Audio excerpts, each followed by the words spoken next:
राम के नाम पर, कभी रहीम के नाम पर, कभी कब्रिस्तान के नाम पर, कभी शमशान के नाम पर, कभी हिंदू के नाम पर, कभी मुसलमान के नाम पर, कभी जाति के नाम पर, कभी धर्म के नाम पर, कभी क्षेत्र के नाम पर, कभी बिरादरी के नाम पर, कभी अगड़ा, कभी पिछड़ा। हमने यही तो किया ना, जो किया तो भुगतो। फिर आम हिंदुस्तानी इसीलिए भुगत रहा है कि आपने ना जाने कैसों कैसों को वोट देकर माननीय बना दिया, सत्ता हाथ में थमा दी, और बंदर के हाथ में उस तरह आएगा तो क्या करेगा। इसीलिए मैं बार बार ये बात कहता हूं कि आपने अपना वोट खुद लुटवाया है तो खुद भुगतिए। मर सड़कों पे रहा है आम आदमी। आज अगर कोरोना हो जाए हमको तो इलाज नहीं है, कोई हाथ लगाने वाला नहीं है। अगर आप खुद से सही हो गए तो ठीक है, वरना भगवान राम ऊपर मिलेंगे। ये स्थिति है। जिस तरीके से एक साथ गुट के गुट में लाशें जलाई जा रही हैं, वो तस्वीरें देखकर दिल रोता है। खुद पे शर्म आती है कि हमने किनको चुना। हमारे जनप्रतिनिधि कहाँ गायब हैं? आसपास विधायक संसद कोई नजर नहीं आता। सवाल मेरा ये है, मैं लोगों का आह्वान करना चाहता हूँ कि अपने आसपास नजर घुमाइए और आपका जनप्रतिनिधि जिसको आपने वोट दिया, जिसको आपने गणमान्य महानुभाव बनाया, माननीय बनाया, आदरणीय बनाया,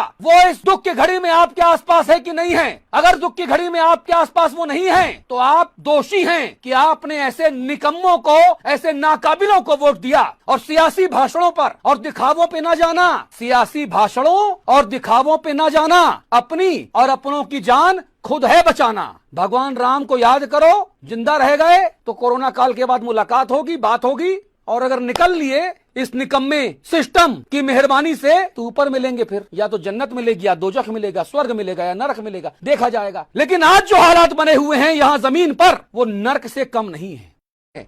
कहीं किसी का कोई मर रहा, कहीं किसी का कोई बीमार पड़ रहा, डॉक्टर है नहीं, और है तो इतना थका हुआ है कि वो मरीज अटेंड करने की स्थिति में नहीं है।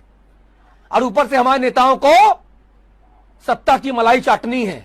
राक्षस हो गए हैं, राक्षस जो लाशों पे खड़े होकर राजनीति करना चाहते हैं।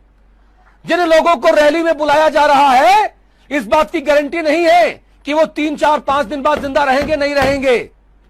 अगर बच गए तो भगवान राम की कृपा, और मर गए तो इंतजाम तो पूरा नेताओं ने कर ही दिया है। और चुनाव आयोग हमारा अंधा है, बेशर्म चुनाव आयोग। अगर मेरे ऊपर मुकदमा होता हूं जेल जाने को तैयार।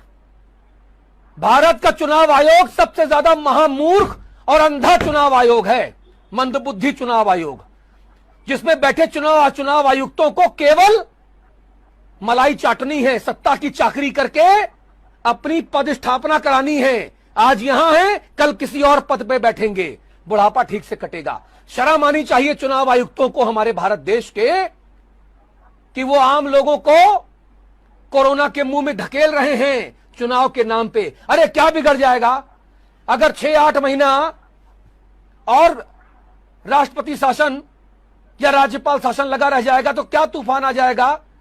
अगर 2, 4, 5 सीटों पर विधायक या पंचायत सदस्य नहीं चुने जाएंगे तो क्या तूफान आ जाएगा, पहाड़ गिर जाएगा क्या, सुनामी आ जाएगी क्या। लेकिन इस भीड़ जुटाने वाली स्थिति से कोरोना का संक्रमण और ज्यादा बेकाबू होकर फैलेगा।